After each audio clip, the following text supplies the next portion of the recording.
was all Giannis. He's almost unstoppable. I don't think you'll see anybody like him or a player that plays like him. Kawhi Leonard is the most prolific winner in NBA history.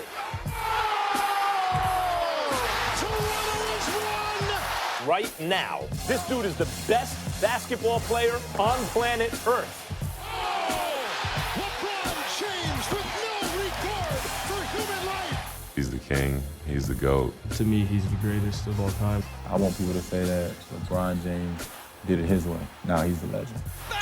Bang! Oh, what a shot from Curry! He's not even human. Stephen Curry, who passed LeBron James as the face of the NBA. The brilliant shooting of Stephen Curry continues. Probably one of the best one-on-one players in the history of the game. He got it! James Harden, a flamethrower! He believes he's the best player in the world. Pretty much impossible to stop him. James is, to me, the best offensive player ever. Welcome back to the SportsCenter special, NBA 5 on 5. It's like, do-do-do-do-do-do. I've teleported with 4 new people. I have many friends. I am now joined by our new ESPN Pelicans beat writer, Andrew Lopez. Welcome to the gang. Also, our highly proficient grade giver and ESPN NBA staff writer, Kevin Pelton. Thank you for being here. Our NBA insider now holding down the Nets and Knicks this season, Malika Andrews. And, of course, our Lakers insider and expert, Dave McMenamin. Thank you guys all for being with us. And like the mantle for who the next NBA champion will be is unsettled, as is the player who should be considered the league's best. Now, on ESPN.com, NBA players were ranked by a conglomerate. I love using that word. NBA insiders, fans, everyone had a voice in this, and they based it on the following question. Which player will be better this season, considering both the quality and quantity of each player's contributions to his team's ability to win games in the regular season and the postseason? I got to remind people, that's the projection of how this coming season is going to go. It's not about who's had the best career or any of that. And that ranking placed Giannis Antetokounmpo first, followed by reigning Finals MVP Kawhi Leonard, then LeBron, James Harden, Anthony Davis, and Steph Curry. So, Kevin, I know you had a vote in NBA rank, but right now we're doing just the Kevin Pelton NBA rank, as if you got to decide it all. Finally, exactly as the thing should it be. Who is your choice for best player this season? I'm going with Kawhi Leonard. I mean, I think it depends how you weight the regular season and the postseason. I put a lot more emphasis on the postseason in terms of, what you're going to mean to your team's chances of winning the championship. We saw the two-way play from Kawhi in last year's playoffs with the Raptors. The Clippers are my pick to win the championship. I might have picked the Lakers if Kawhi had signed there. I might have picked Toronto if he had re-signed there. That's the kind of impact we're talking about that I think makes him the best player in the league. All right, Andrew, I'm going to make you follow the professional grade giver. I'm sorry about that. I'm just mad. I feel like I'm copying off of him because it's Kawhi. I mean, you guys saw the finals, right? I mean, he's the player, I think, in the NBA that impacts offense and defense more than anybody. He's probably the best two-way player in the league. I think he's the best player in the league. There's a reason, as you talked about in the first segment, why OKC gave up so much. I mean, why the Clippers gave up so much to get him. So I think you bring Paul George in. Kawhi is just, I think, a step above some of these other guys in terms of his impact right now. Are you making it 3 for 3, or are you going a different way? Come on, I have to go with something a little bit different. I am going with the #1 player in the rankings, Giannis Antetokounmpo. And to be fair, when we were posed this question, I emailed back, can I make this the regular season? Because I know that Kawhi stole the show in the playoffs. That being said, Kawhi just didn't play enough games for me last year. I think Giannis proved this is the future, though. This is this coming year. You don't think he's going to play enough this coming year either? I think that Giannis has done enough that he won MVP, and I think moving forward, he's only going to get better. At the end of the season, he said, I won MVP, and now I don't want you guys to talk about it anymore because I'm going to do it again. And I think that that's the way he operates. Also, he's young. He has so much room to grow over the next couple of years because he's only 24 years old. And so I'm going with Giannis. What about you, Dave? Well, if you didn't think Kawhi played enough games last year, you didn't think LeBron James played enough games last year. Also true. Because he played the least amount of games he's ever played. Yeah. Because of his groin injury. But that's the only reason I don't think he's going to be top of mind for people going into this year. Because there is some unknown. For the first time in a 17-year career, his body failed him. And is that a blip on the map? Or is that a sign of things to come and Father Time finally taking over? I'm going to go with blip because I'm not going to be the guy to push him out the door.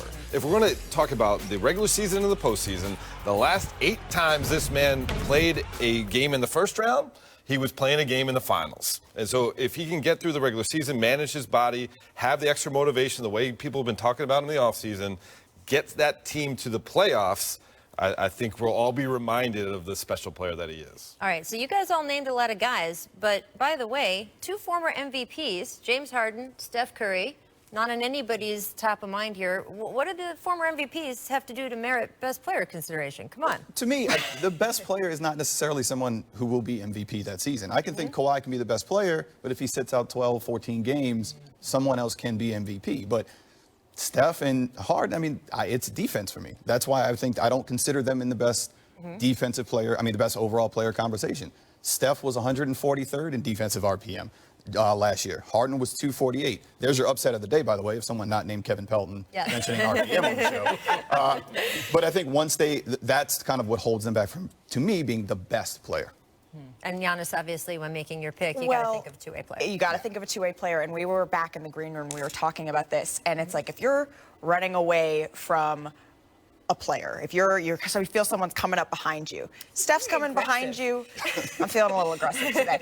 Steph's coming behind you. Okay, maybe that's a little scary. If James Harden's coming behind you, okay, maybe that's a little scary. If Giannis is coming behind you, I'm terrified, right? So I think that's where I'm putting the weight. I'm putting the weight in two-way players. But there is no question, if we're talking about body of work, that they are 2 players that have changed the game and defined this era. Yeah, and look, his postseason and how he does this coming postseason is really going to do a lot for how we think of him, as you were saying.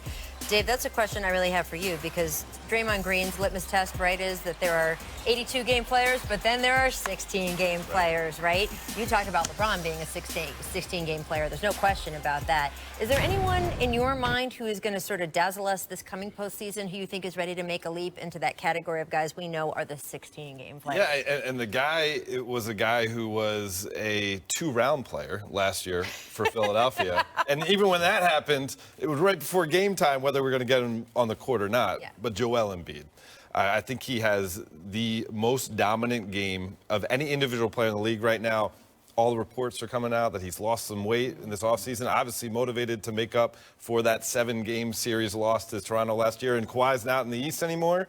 Give me Joel Embiid. Yeah, absolutely. And look, I want him to manage his regular season a little bit differently this year, right? I think last year he was so eager to prove everyone wrong, that he wasn't injury prone and he could really play. And we saw it in the playoffs. He kind of wore himself out and wasn't ready and had some physical issues. So I would like to see him make that leap as well. The league is better when we have guys like Joel Embiid making an impact in the playoffs.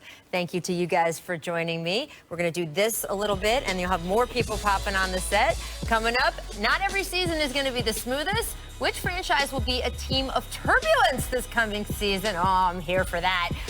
First, though, here's senior sneakerhead Nick DiPaolo with a new piston on a recent episode of this NBA season. And we talk about it with 5 of our great analysts. We're switching everyone out throughout the show. So please welcome in our ESPN insider, writer, and general bon vivant man around town, Mr. Kevin Arnott. I love how that makes me sound. There you go. You can put that on your desk. I'm going to give that to you. And, of course, former Nets assistant GM and ESPN senior capologist, Mr. Bobby Marks. Welcome. Brian Windhorst is also here, so that's good. And then we have Sterling. I'm kidding. Welcome back, Brian. And then we have our Sterling Affairs author and NBA insider, Ramona Shelburne. Thank you so much for joining us as well. Guys, with so much movement during the summer, I want to know if that pattern is going to continue into the season.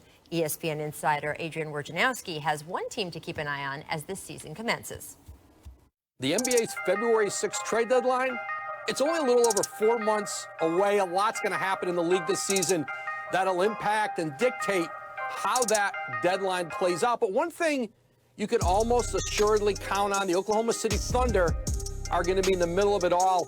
They've already unloaded Paul George, Russell Westbrook, Jeremy Grant, and gotten back 8 first-round picks. They have potentially 15 first-round picks in Oklahoma City between now and the 2026 NBA draft. They can add to that with players like, obviously, Chris Paul, Steven Adams, Danilo Gallinari, teams who want to improve, make a championship push at that trade deadline. You know, many of them will be calling Oklahoma City to see what the price tag will be on those upper echelon players. I don't know if Woj is saying it's just going to be a bunch of draft picks on the floor for Oklahoma City by March because they're going to trade everyone away. I don't know if OKC in the scenario Woj is describing counts as team turbulence because we kind of expect that and what they're going to see there.